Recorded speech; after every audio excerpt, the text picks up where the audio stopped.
गुरुस्तोत्रम् देवानांच ऋषीणांच गुरुं कांचन सन्निभं बुद्धिमन्तं त्रिलोकेशं तं नमामि बृहस्पतिं शुक्रस्तोत्रं గురుడు కర్కాటక రాశిలో ప్రవేశించి సుమారు 1 సంవత్సర కాలం ఇదే రాశిలో ఉంటారు.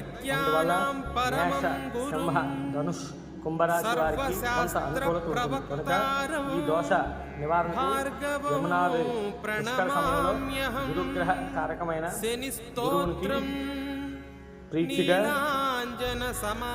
పుష్కర స్నానం చేస్తే చాలా విశేషమైన ఫలితాలు కలుగుతాయి.